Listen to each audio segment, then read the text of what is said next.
Hello friends, once again I Ashutosh Shukla welcome you all. So guys, today we will discuss about the collection of crude drugs जो कि fourth semester की pharmacognosy के unit second का part है। पिछले lecture में हम लोगों ने डिस्कस किया था कल्टीवेशन ऑफ क्रूड ड्रग्स के बारे में। आज हम लोग पढ़ेंगे कि कलेक्शन ऑफ क्रूड ड्रग्स का कलेक्शन कैसे करते हैं। यहाँ पे कुछ हम इम्पॉर्टेंट पॉइंट जो कि कलेक्शन के व्यू से इम्पॉर्टेंट हैं उनको डिस्कस करेंगे। तो सबसे पहला पॉइंट है कि किसी भी मेडिसिनल प्लांट के कलेक्शन के लिए उस जो भी मेडिसिनल प्लांट है उस मेडिसिनल प्लांट का कलेक्शन किसी अप्रोप्रिएट सीज़न या अप्रोप्रिएट टाइम पीरियड पे ही किया जाना चाहिए, ताकि जो भी जिस हम रॉ मटेरियल को कलेक्ट कर रहे हैं उसमें जो डिज़ायर्ड बायोलॉजिकल एक्टिव कॉन्स्टिट्यूएंट्स हैं वो हमें फुल क्वालिटी मटेरियल मिल सके। और डिफरेंट जो भी किसी भी प्लांट मटेरियल में जो बायोलॉजिकली एक्टिव कॉन्स्टिट्यूएंट्स होते हैं उन बायोलॉजिकली एक्टिव कॉन्स्टिट्यूएंट का क्वांटिटेटिव कंसंट्रेशंस, उनकी क्वांटिटेटिव कंसंट्रेशंस में डिफरेंट डेवलपमेंटल और प्लांट के डेवलपमेंटल और ग्रोथ के स्टेज पे डिफरेंट स्टेज पे उनकी कंसंट्रेशन भी वेरी करती रहती है। इसलिए हमें जो मेडिसिनल प्लांट पार्ट्स का कल्टीवेशन करना चाहिए वो एप्रोप्रिएट सीज़न या टाइम पीरियड पे ही करना चाहिए। और किसी भी प्लांट पार्ट के कलेक्शन का जो बेस्ट टाइम होता है वो डिसाइड किया जाता है उस according to quality and quantity of biologically active constituent rather than the total vegetative yield of the target medicinal plant parts। जो किसी भी मेडिसिनल प्लांट पार्ट के कलेक्शन का जो बेस्ट टाइम होता है वो इस बेसिस पे डिसाइड किया जाता है कि जो भी उसका बायोलॉजिकली एक्टिव कॉन्स्टिट्यूएंट्स है उसकी क्वालिटी और क्वांटिटी ये पीक पे होनी चाहिए। ये बेस्ट टाइम जब ये फुल क्वालिटी एंड क्वांटिटी उसकी फुल्ली कंसंट्रेटेड हो तभी हमें उसका कलेक्शन करना चाहिए, या उसकी रेदर देन कि उस जो वेजिटेटिव प्रोडक्ट है उसके प्रॉपर ईल्ड के। ये कभी कभी क्या होता है कि हमारा जो वेजिटेटिव प्लांट पार्ट होता है वो फुली ईल्ड पे होता है, वो पूरी तरीके से पक चुका होता है, बट उसमें जो बायोलॉजिकली एक्टिव कॉन्स्टिट्यूएंट हैं उनकी क्वालिटी और उनकी क्वांटिटी में फुल्ली कंसंट्रेशन नहीं आता। तो हमें जो भी कलेक्शन करना चाहिए मेडिसिनल प्लांट्स का वो उनकी क्वालिटी और क्वांटिटी को ध्यान में रखते हुए करना चाहिए। और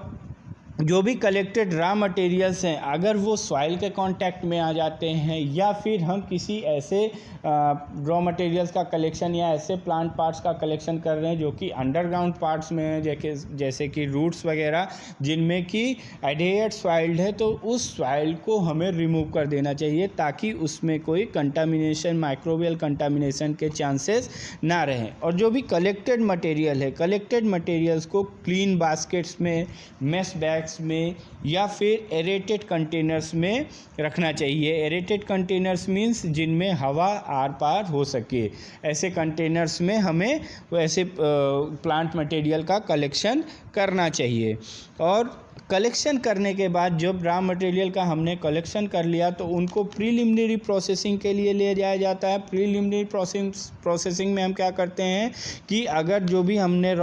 जिन रॉ मटेरियल्स को हमने कलेक्ट किया है उसमें कुछ अनडिज़ायर्ड मटेरियल्स अटैच्ड हैं जो कि उसके रॉ मटेरियल्स की क्वालिटी को अफेक्ट कर सकते हैं, तो हम क्या करते हैं, रॉ मटेरियल को प्रॉपर वॉश किया जाता है ताकि कि उसमें कुछ अगर एक्सेस सॉइल मटेरियल हो तो वो रिमूव हो जाए। तो उसे प्रॉपर वॉश करके फिर जो अनडिज़ायर्ड सब्सटेंसेस होते हैं उनको कट करके हम रॉ मटेरियल से अलग कर देते हैं। और अगर जो मेडिसिनल प्लांट का जो भी हमने मेडिसिनल प्लांट पार्ट का कलेक्शन किया है उनको इंसेक्ट से, रोडेंट से, बर्ड से, पेस्ट से या किन्हीं डोमेस्टिक एनिमल से प्रोटेक्ट करके रखना चाहिए। और जो भी कलेक्शन साइट है हमारी, अगर कलेक्शन साइट जहाँ पे भी हम रॉ मटेरियल का कलेक्शन कर रहे हैं या प्लांट मटेरियल का कलेक्शन कर रहे हैं, अगर वो प्रोसेसिंग फैसिलिटी से दूर है जहाँ की हम उसकी वॉश कर सकें, उससे अनडिज़ायर्ड जो भी मटेरियल्स हैं उनको एलिमिनेट कर सकें, अगर प्रोसेसिंग फैसिलिटी हमारे कलेक्शन साइट से दूर है तो हमें जहाँ पे हम रॉ मटेरियल को कलेक्ट कर रहे हैं पहले वहाँ पे ही कलेक्शन साइट पे ही रॉ मटेरियल्स को सन ड्राई कर लेना चाहिए, ताकि ट्रांसपोर्ट फैसिलिटी एरिया के पास तक ट्रांसपोर्ट करने के पहले ही हमें रॉ मटेरियल को सन ड्राई कर लेना चाहिए, ताकि उसमें कोई कंटामिनेशन ना होने पाए। और अगर हम एक ही साथ more than one medicinal plant part का कलेक्शन कर रहे हैं तो अलग अलग प्लांट पार्ट्स का स्टोरेज अलग अलग करना चाहिए, उनको एक साथ स्टोर नहीं करना चाहिए और सेपरेटली उनको सेपरेट कंटेनर्स में रख के ही उनका ट्रांसपोर्टेशन करना चाहिए, ताकि उनमें कोई क्रॉस कंटामिनेशन के चांसेस ना रहें।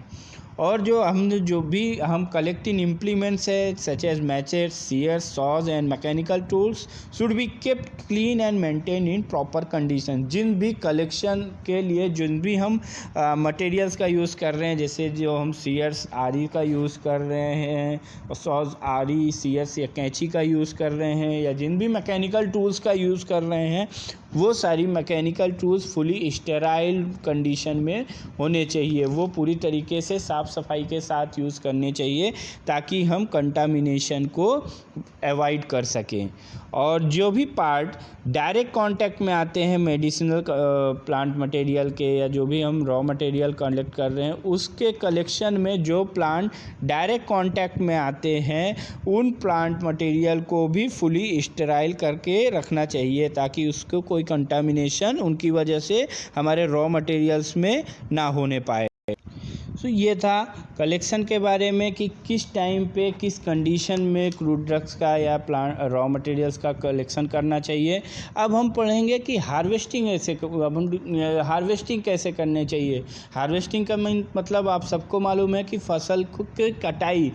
की कटाई किस हिसाब से करनी चाहिए। जो भी हमारे मेडिसिनल प्लांट्स हैं उनका हार्वेस्टिंग कैसे करना चाहिए इसके बारे में हम डिस्कस करेंगे। तो जिस भी मेडिसिनल प्लांट की हार्वेस्टिंग करनी है ये उसका सबसे पहले उसका ऑप्टिमल सीज़न में, जो पहले हमने कलेक्शन में पढ़ा कि उसके अप्रोप्रिएट सीज़न में या अप्रोप्रिएट टाइम पीरियड पे ही उसका हार्वेस्टिंग करना चाहिए, ताकि जो भी हमें फिनिश प्रोडक्ट मिल रहा है वो बेस्ट पॉसिबल क्वालिटी का मिल सके। दूसरा कि जो भी हम हार्वेस्टिंग करते समय हमें ये ध्यान रखना होता है कि जो हम रॉ मटेरियल की हार्वेस्टिंग कर रहे हैं उनके साथ कोई फॉरेन मैटर या वीड्स या टॉक्सिक प्लांट्स का मिक्स ना होने पाए, ताकि वो जो भी हमारे रॉ मटेरियल है उनको अफेक्ट ना कर सके। और जो मेडिसिनल प्लांट का हार्वेस्टिंग कर रहे हैं उसकी बेस्ट पॉसिबल कंडीशन मींस कि उसमें रेन या हाई ह्यूमिडिटी कंडीशंस को अवॉइड करना चाहिए। ऐसे कंडीशन में करना चाहिए कि हमारा जो भी रॉ मटेरियल है वो बेस्ट पॉसिबल क्वालिटी का मिल सके। अगर हार्वेस्टिंग प्लांट के जो भी हम प्लांट्स की हार्वेस्टिंग कर रहे हैं, जो भी मेडिसिनल प्लांट को कलेक्शन के लिए उनकी जो हार्वेस्टिंग कर रहे हैं, अगर वो वेट कंडीशन में करी जाए, नमी वाले समय में की जा रही है,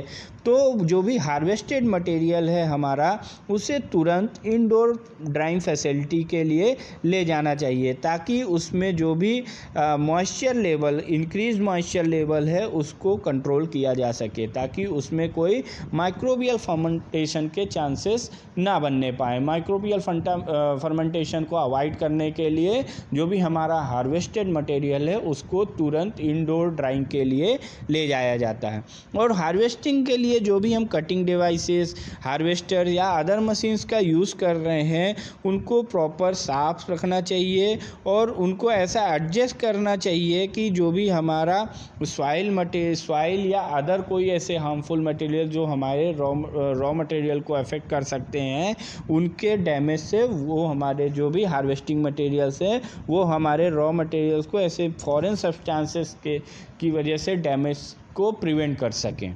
नेक्स्ट, अगर किसी हम अंडरग्राउंड प्लांट मटेरियल का हार्वेस्टिंग कर रहे हैं जिसमें कोई अडेयर सॉइल मटेरियल है, तो उस सॉइल को मेडिसिनल प्लांट मटेरियल से एज सून एज पॉसिबल उसे अलग कर देना चाहिए। और जो भी हार्वेस्टेड रॉ मटेरियल है उसको हम, जैसे कि आपने कल्टीवेशन में पढ़ा कि उसको प्रीलिमिनरी प्रोसेसिंग के लिए ले जाते हैं, तो उसे हम ड्राई कंडीशन पर प्लेस करते हैं, क्लीन बास्केट्स में, ड्राई सैक्स में या ट्रेलर होपर्स में, एडिटेड कंटेनर्स में रख के उसे हम सेंट्रल पॉइंट पे ले जाते हैं जहाँ से वो प्रोसेसिंग फैसिलिटी के लिए ट्रांसपोर्ट किया जाए। और जो भी हार्वेस्टिंग के लिए जो भी हम कंटेनर्स का यूज़ करते हैं वो कंटेनर्स हमारे प्रॉपर क्लीन होने चाहिए और फ्री फ्रॉम कंटामिनेशन होने चाहिए। अगर उसमें पहले उनमें किसी रॉ मटेरियल्स की हार्वेस्टिंग की गई है तो जो हम उसको पूरी तरीके से साफ़ करके उसको कंटामिनेशन से फ्री करके देन अगेन यूज़ करेंगे। और अगर हम जो कंटेनर्स यूज़ नहीं कर रहे हैं वो प्रॉपर ड्राई कंडीशन में रखने चाहिए ताकि उसमें कोई सी भी इंसेक्ट्स, रोडेंट्स, इन सब से भी प्रोटेक्ट करके रखना चाहिए ताकि उसमें कोई कंटामिनेशन के चांसेस ना बनने पाए। नेक्स्ट, यहाँ पे हम कुछ प्लांट पार्ट्स के कलेक्शन के टाइम के बारे में डिस्कस करेंगे कि उनका कब कलेक्शन करना चाहिए। जैसे रूट्स एंड राइजोम्स हैं, तो रूट्स एंड राइजोम्स का कलेक्शन करना चाहिए at the end of vegetation period. Vegetation periods के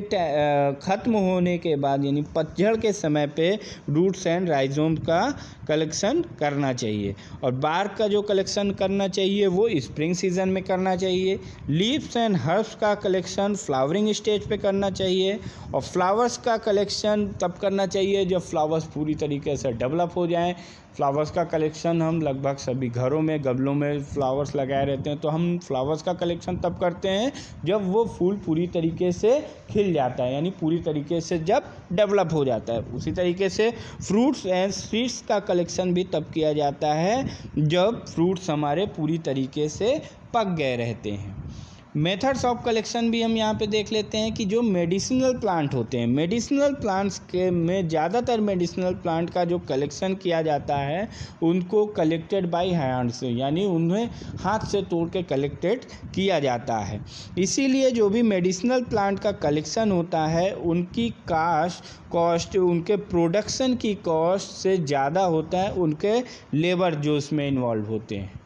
So guys, this is all about the collection of crude drugs। Next class में, नेक्स्ट लेक्चर में हम लोग डिस्कस करेंगे कि कौन से ऐसे फैक्टर्स हैं जो कि क्रूड ड्रग्स के कल्टीवेशन को अफेक्ट करते हैं। Thank you very much.